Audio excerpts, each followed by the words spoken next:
할렐루야 샬롬 인사하십니다. 할렐루야 샬롬 샬롬 샬롬 샬롬 샬롬 샬롬. 하나님 사랑합니다. 여러분 주 안에서 사랑합니다. 오늘 131편 1절에서 3절까지가 전장이죠. 내 영혼이 젖된 아이와 같으가 라는 제목으로 여러분과 함께 은혜를 나눕니다. 네, 실로 내가 내 영혼으로 고요하고 2절에 평온하기를 젖된 아이가 그의 어머니 품에 있음 같게 하였나니 내 영혼이 젖된 아이와 같도다. 이스라엘아 지금부터 영혼까지 여호와를 바랄지어다. 어머니는 자식을 키우기 위해서 사랑으로 늘 헌신합니다. 얼마 전 중국 쯔완섬에 지진이 났었죠. 이 일을 통해서 우리 마음에 아픔과 그리고 감동을 주는 그런 사건의 보도들이 있었습니다. 특별히 죽음의 위험 앞에서도 어머니 사랑이 얼마나 위대한지를 본인은 죽어가면서도 최대한으로 아이를 살리고자 하는 그런 마음의 그 돌아간 모습 속에서도 나타나 있는 것을 우리가 보았습니다. 무너진 가옥에서 구조대원들이 빠르게 쌓인 아기를 가슴에 품고 엎드려 있는 시신을 발견하게 되죠. 죽은 엄마의 품에 안겨있던 젖먹이는 다행히 숨을 쉬고 있었고 아기를 안고 병원으로 가득 누려지는 허리기 안에서 휴대전화 속에 있는 문자를 발견하게 됩니다. 사랑하는 나의 보배야, 만약 내가 살아남으면 꼭 기억해다오. 내가 널 사랑했다고. 이렇게 메시지가 문자가 떠 있었다고 합니다. 또 다른 지역에는 한 젊은 여성이 윗옷을 머리 위로 벗어서 흙이 들어가지 않도록 덮었고 아기는 고개를 푹 숙인 채 생후 100일가량 된 딸아이를 가슴에 안고 숨져 있는 것을 발견하기도 했고요. 아이는 불그레한 얼굴로 죽은 어머니의 젖꼭지를 물고 있었다고 합니다. 구조작업에 참여했던 한 의사는 이렇게 말했답니다. 죽은 엄마는 자기가 죽더라도 얼마 동안은 아기가 젖을 먹고 버틸 수 있을 것이라고 믿었던 것 같습니다. 지진 피해 생존자들에 대한 구조작업이 진행되면서 생명이 끝나는 순간까지 자식을 지켜낸 어머니의 사랑과 헌신이 우리의 마음에 깊은 감동을 주는 그런 사건이었죠. 모든 어머니들의 마음은 다 이와 같습니다. 네, 우리들은 어머니란 이름만 들어도 가슴이 떨리고 그립고 눈가에 눈물이 고이게 되죠. 다윗은 어머니의 품을 그리워하고 있습니다. 다윗은 사랑하는 어머니의 품을 그리워하며 이렇게 고백합니다. 실로 내가 내 영혼으로 고요하고 평안하게 하기를 젖된 아이가 그의 어머니의 품에 있음 같게 하였나니 내 영혼이 젖된 아이와 같도다. 다윗은 엄마 품에 안겼던 자신을 회상하는 것처럼 보이죠. 그러나 엄마 품에 안겨있던 것을 아련하게 떠올릴 뿐 기억하는 사람은 거의 없습니다. 다윗은 사랑하는 아내가 자기 아이를 가슴에 품고 있는 것을 아마 보고 그것을 또한 자신에게 대입해서 생각했을 수도 있겠죠. 엄마 품에 안겨서 잠들어 있는 것을 보면서 아마 이 시편을 썼을 것이라고 생각됩니다. 엄마 품에 안겨 잠을 자고 있는 아기의 얼굴에 평온함과 만족감, 안도감이 있기 때문에 아이가 자칫 불안하거나 어디가 아프거나 어떤 겁이 나거나 하면 잠을 이룰 수가 없죠. 이 세상에 어떤 일이 일어나도 엄마의 품속에만 있으면 가장 안전한 곳이라는 것을 아이는 그 자라는 그 환경 속에서 세상에 태어나 얼마 되지 않은 그 시간 속에서 깨달아 안 거죠. 우리가 단잠을 잘 수 있는 것은 평온한 상태, 정말 안식하는 상태여야 단잠을 잘 수 있는 것. 그렇기 때문에 우리는 항상 안식을 구합니다. 본문에 눈에 띄는 한 구절이 있죠. 엄마 품에서 젖을 빨고 있는 아이라고 하지 않고 젖을 다 뗀 아이들 엄마 품에 있는 것을 표현하고 있죠. 당신 하나님을 어머니의 품과 비교하고 있습니다. 평안하지 않은 엄마 품에 안겨 있으면 만족과 기쁨을 얻는 모습을 하나님의 품에 안겨 있는 자신의 모습으로 비유하고 있습니다. 젖을 빠는 아기와 젖을 뗀 아기. 다윗은 자신의 인생이 두 가지 단계가 있었던 것을 비유하고 있는 거죠. 첫째는 어린아이가 엄마의 젖을 빨던 단계. 젖을 먹어야 자라니까. 근데 젖을 뗀 아이는 어떻게 해요? 스스로 이제는 밥을 먹을 수가 있습니다. 엄마에게 젖을 좀 달라고 요청하던 것처럼 하나님을 알게 되면서 무조건 하나님께 달라고 떼쓰기도 하고 억지를 부리는 모습. 하나님이 내 기도를 안 들어주시면 원망하던 신앙의 기초의 모습이 보입니다. 그러나 지금은 젖을 다 떼놓으라는 것입니다. 저 때문에 엄마를 좋아하고 따르는 것이 아니라 엄마의 품에 있는, 엄마 마음 안에 있는 사랑과 그 평안을 누리면서 엄마와 함께 있는 모습을 자랑하는 다윗의 두 번째 신앙 단계를 느끼고 있는 것을 보여주고 있죠. 그는 지금의 삶의 모습을 이렇게 표현합니다. 1절에 야훼여 내 마음이 교만하지 아니하고 내 눈이 오만하지 아니하오며 내가 큰 일과 감당하지 못할 놀라운 일을 하려고 힘쓰지 아니하나이다. 이 구절만 읽으면 뭔가 힘이 없고 무력하고 마음에 야망과 욕심이 다 사라진 인물처럼 보이죠. 다윗이 갖고 있던 모습의 역설적인 표현이기도 합니다. 지금은 내 마음이 교만하지 않습니다. 내 눈이 오만하지도 않습니다. 지금은 내가 함부로 시도하지 않습니다. 그러나 어제까지의 모습은 반대였죠. 다윗의 역설적인, 이제는 어제까지는 그렇게 공부하고 힘들었지만 이제는 그렇지 않습니다. 바람일 수도 있습니다. 우리가 바라봄이 그대로 되어지는 것처럼 내가 바라보고 있습니다. 이것은 뒤집어 보아야 다윗이 본래 가지고 있던 본성을 확인할 수 있습니다. 어제까지 나의 마음은 교만하고 오만하고 큰 일을 한다고 내가 뛰어다녔습니다. 감당하지 못할 일을 해보겠다고 우쭐대며 덤벼댔습니다. 그래서 뭔가 이 땅 위에 업적을 만들어 보려고 분주했습니다. 그런데 내 마음의 평안과 기쁨과 만족이 없었습니다. 라는 고백으로도 볼 수가 있죠. 자신의 신앙을 이제 뒤돌아봅니다. 자신은 젖을 때 나이가 엄마 품에 있는 것처럼 기뻐합니다. 다윗은 지금까지 믿고 있는 하나님을 어떻게 보면 이용했구나 라는 그러한 깨달음이 왔다라는 거죠. 하나님 내 소소한 욕망까지 다 들어주었어야 했습니다. 내 위대한 야망도 성취시켜야 하는 분이 하나님이었습니다.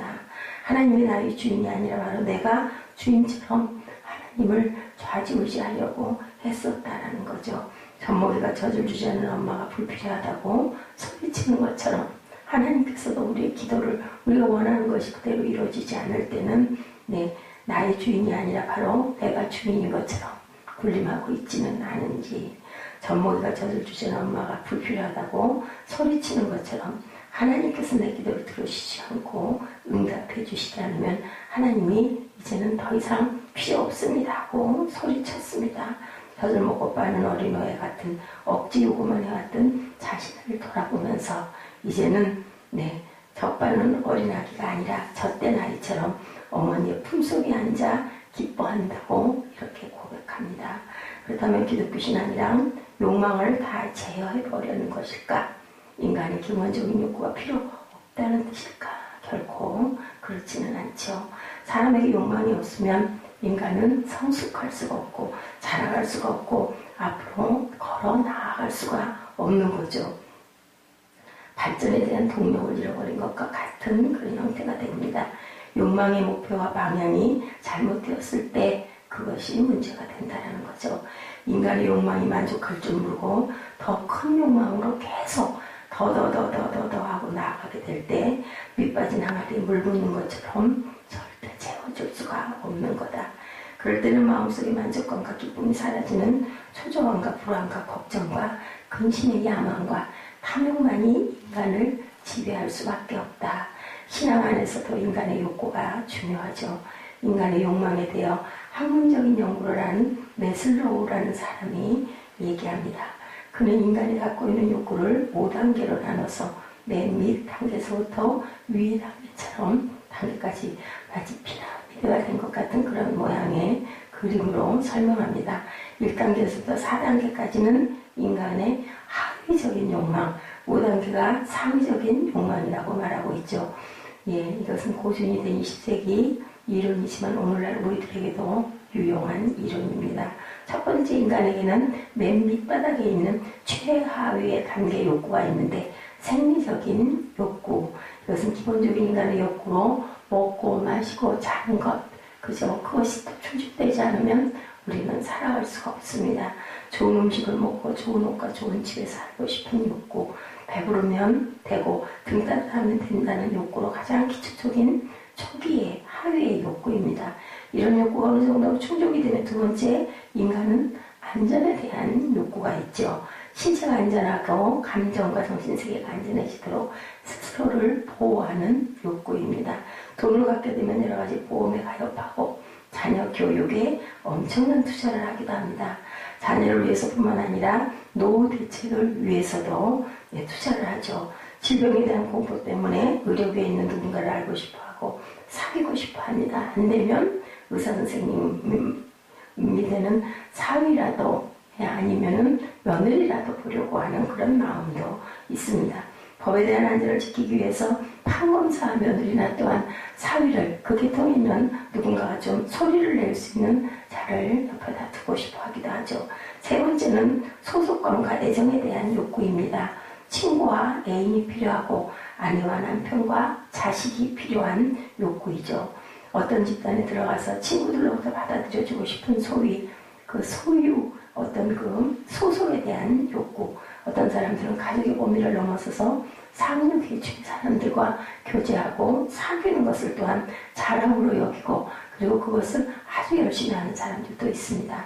특수한 취미 클럽에 참여해서 보통 사람들은 달지 않는 배지를 막 그죠 상의 저고리 그 위쪽에 보면은 거기에다 꼭 그렇게 달고 다니시는 분들이 있습니다. 괜찮은 사람이다. 나는 이런데 이런 클럽에 내가 이런 단체에 이렇게 소속되어 있는 어떤 누구다 이런 자랑을 하고 싶어 하기도 하죠. 네 번째 마지막으로는 자기 존중의 욕구입니다. 여러분들은 과연 어떤 부분들을 어떻게 가지고 있는지 한번 생각해 보시기 바랍니다.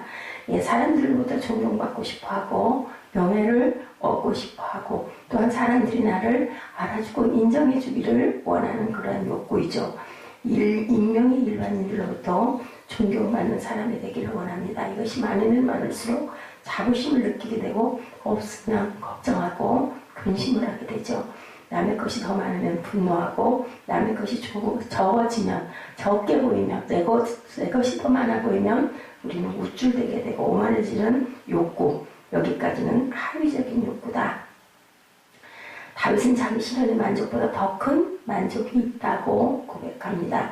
메슬로우는 성공한 사람들은 5번째 최고의 욕구에 도달한 사람들이라고 말하는데 이것은 자기 실현의 욕구다라고 얘기합니다. 나의 능력을 개발하는 욕구, 꿈을 성취하는 욕구, 자기 자신의 잠재력을 극대화시키면서 자아를 완성시키는 욕구입니다. 자기 만족과 자기 실현의 기쁨, 만족보다 더 큰 기쁨과 만족이 있음을 이제는 고백합니다. 수많은 행동, 수많은 업적의 결과 때문에 만족하는 다음 단계를 이제는 넘어선 거죠. 우리에게 가르쳐주는 말씀, 이런 욕구보다 위에 있는 마음에 만족하고 기뻐하는 욕구와 즐거움이 있다라고 다윗이 이렇게 고백하죠. 마치 저때 나의 어머니 품속에 있는 기쁨과 만족이 자신에게 있다. 젖을 빨고 있는 아이는 우리 인생에 어떤 의미를 주는 걸까? 무절제한 야망과 유아적인 의존감에 붙잡혀 있는 것과 같다라는 겁니다.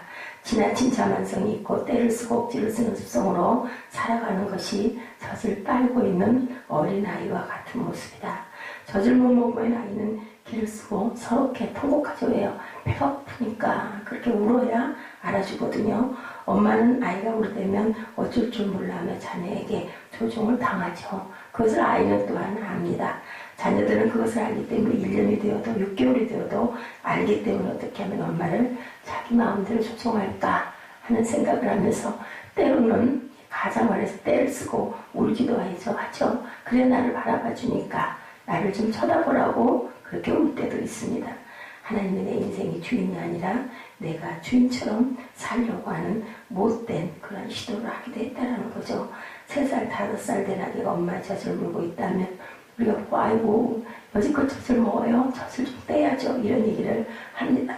하나님도 우리에게 젖을 빨지 않나도 엄마가 좋은 것처럼 때로는 하나님께서는 무엇인가 주지 않으시고 하나님만으로도 만족하는 그런 믿음이 되어라. 성숙한 믿음이 되어라.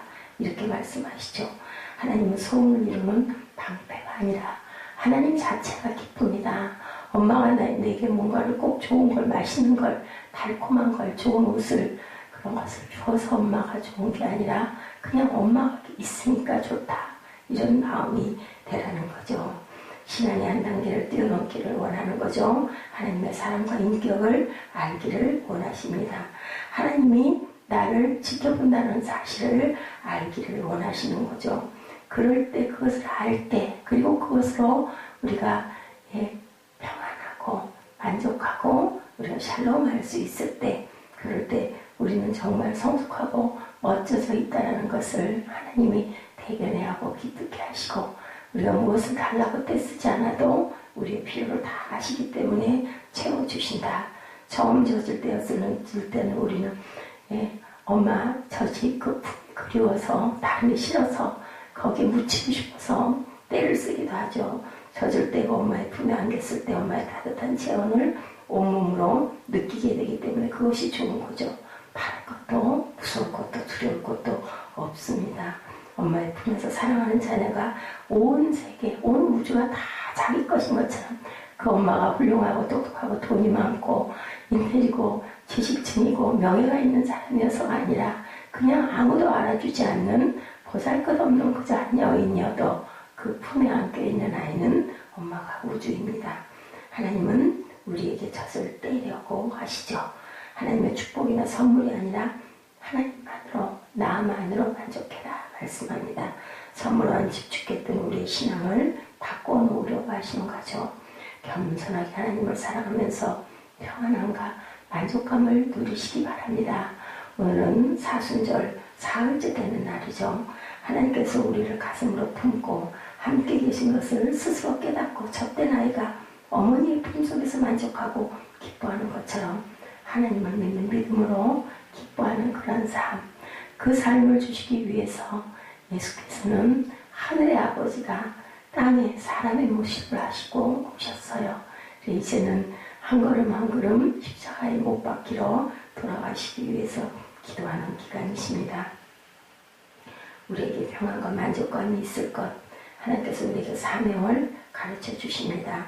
하나님께서 우리가 할 일도 깨닫게 해주시고 그때 감사하고 즐거움으로 찬양할 수가 있는 것인데 우리가 이렇게 하나님을 알고 하나님을 바라보며 가장 먼저 우리가 아침에 잠에 깨어서 또는 새벽에 잠에 깨어서 가장 먼저 하나님을 잡고 말씀을 묵상하고 기도할 수 있게 해주신 그 은혜가 얼마나 감사한지 오늘도 사순절 3일째를 가면서 감사와 찬양과 기도가 넘치는 그러한 삶이 되시기를 주님의 이름으로 축복합니다.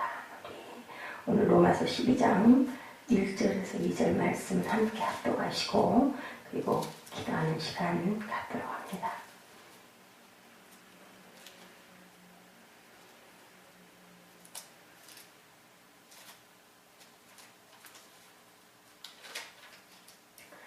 그러므로 형제들아 내가 하나님의 모든 자비하심으로 너희를 권하노니 너희 몸을 하나님의 기뻐하시는 거룩한 산제물로 드리라. 이는 너희가 드릴 영적 예배니라. 너희는 이 세대를 본받지 말고 오직 마음을 새롭게 함으로 변화를 받아 하나님의 선하시고 기뻐하시고 온전하신 뜻이 무엇인지 분별하도록 하라. 내게 주신 은혜로 말미암아 너희 각 사람에게 말하노니 마땅히 생각할 그 이상의 생각을 품지 말고 오직 하나님께서 각 사람에게 나눠주신 믿음의 분량대로 지혜롭게 생각하라. 우리가 한 몸을 많은 지체를 가졌으나 모든 지체가 같은 기능을 가진 것이 아니니 이와 같이 우리 많은 사람이 그리스도 안에서 한 몸이 되어 서로 지체가 되었느니라. 우리에게 주신 은혜대로 받은 은사가 각각 다르니 혹 예언님은 믿음의 분수대로, 섬기는 일이면 섬기는 일로, 가르치시는 자면 가르치는 일로, 위로하는 자면 위로하는 일로, 구제하는 자는 성실함으로, 다스리는 자는 부지런함으로, 긍휼을 베푸는 자는 즐거움으로 할 것이니라. 사랑에는 거짓이 없나니 악을 미워하고 선에 속하라. 형제를 사랑하여 서로 위하고 존경하기를 서로 먼저 하며 부지런하여 게으르지 말고 열심을 품고 주를 섬기라. 소망 중에 즐거워하며 환난 중에 참으며 기도에 항상 힘쓰며 성도들의 손쓸 것을 공급하며 손 대접하기를 힘쓰라. 아멘. 너무 말씀이 좋아서 로마서 12장 1, 2절 같이 합독하시다 하고 제가 13절까지 이렇게 읽었습니다. 여러분들 이 마음으로 오늘도 주변의 사람들을 도우며 그리고 주신 분량의 은사대로 감사하며 기도하시고 기뻐하시기 바랍니다. 기도하시겠습니다.